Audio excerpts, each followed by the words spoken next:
నమస్కారం మిత్రులారా. మనందరి జీవితాల్లో ఏదో ఒక సమయంలో స్పృహ కలిగే ఉంటుంది. అదేంటంటే మన గమ్యం ఏంటి? మనం ఏం చేస్తున్నాం? అసలు మనం ఎటు వెళ్తున్నామని. ఎటు చూసినా అయోమయం, కన్‌ఫ్యూజన్, పొగమంచు లాంటి ఆలోచనలు మన బుర్రని పీక్కు తినేస్తూ ఉంటాయి. ఇలా ఉన్న స్థితినే స్పష్టత లేకపోవడం అంటాం. అయితే మనం రోజుకు వేల ఆలోచనలు చేస్తుంటాం. కానీ సాయంత్రం అయ్యేసరికి అసలు ఈరోజు నేను ఏం సాధించాను అని అడిగితే సమాధానం ఉండదు. ఎందుకు? ఎందుకంటే మన దగ్గర వేగం ఉంది కానీ దిశ లేదు. ఆ దిశని ఇచ్చేదే స్పష్టత. ఈరోజు మనం స్పష్టతను లోతైన అవగాహన చేసుకుందాం. అసలు స్పష్టత అంటే ఏంటి? అది మన జీవితాన్ని ఎలా మారుస్తుంది? చాలామంది స్పష్టత అంటే ఒక ప్లాన్ అనుకుంటారు. కానీ నిజానికి స్పష్టత అంటే దేనిని వదిలేయాలో తెలియడం. మనందరిలో విచక్షణ ఉంటుంది. సమయానుగుణంగా దాన్ని మనం వాడం.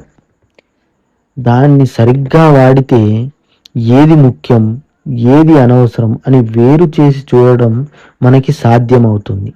అలా చూడగలిగితేనే మనం స్పష్టతని సాధిస్తాం.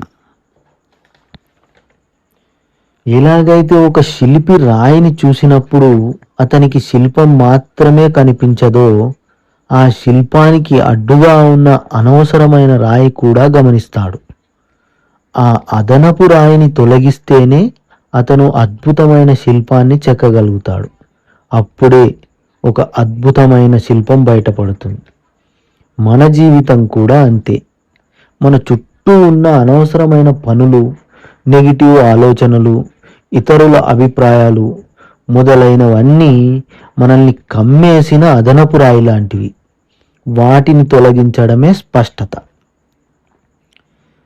అయితే ఈ స్పష్టతని ఎలా సాధించాలి? చాలామంది స్పష్టత ఎక్కడి నుంచో వస్తుంది అని ఆగిపోతూ ఉంటారు. కానీ మిత్రులారా, గుర్తుంచుకోండి, పని మొదలు పెడితేనే దానిపైన అవగాహన వస్తుంది. ఎలా అంటే మీకు మీరే క్వశ్చన్ చేసుకోవాలి. ఈ పని నేను ఎందుకు స్టార్ట్ చేశా అని. ఈ ఒక్క క్వశ్చన్ మీ సగం కన్ఫ్యూజన్ని దూరం చేస్తుంది. కాసేపు ఆగి కొంచెం నిశ్శబ్దంగా కూర్చుంటే ఆలోచనలన్నీ ఒక క్రమ పద్ధతిలోకి వస్తాయి. ఎప్పుడైనా ఆలోచనల్ని కాగితం పైన రాయడానికి ప్రయత్నించండి. ఎందుకంటే ఆలోచనలు మెదడులో ఉంటే గందరగోళంగా ఉంటాయి. అదే కాగితం మీద పెడితే అవి మీకు మార్గదర్శకాలు అవుతాయి. మిత్రులారా, బాగా గుర్తుంచుకోండి, మన మాటల్లో ఎప్పుడైతే స్పష్టత ఉంటుందో అప్పుడే మన సంబంధాలు బాగుపడతాయి. అదే మన పనిలో స్పష్టత ఉంటే విజయం మనల్ని వరిస్తుంది. ఎప్పుడు స్పష్టత ఉన్న వ్యక్తి ఇతరులను చూసి అసూయపడడు. ఎందుకంటే తన దారేంటో తనకి విస్పష్టంగా తెలుసు కాబట్టి. గందరగోళానికి గురి కాకుండా నిశ్శబ్దంగా మీ లక్ష్యం వైపు అడుగు వేయండి.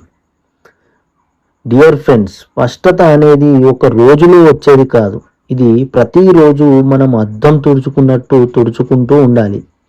రోజు ప్రొద్దున లేవగానే నా ఈరోజు లక్ష్యం ఏంటి అని ఒక్క నిమిషం ఆలోచించండి. స్పష్టత ఉన్న చోట శాంతి ఉంటుంది. శాంతి ఉన్న చోట విజయం ఉంటుంది.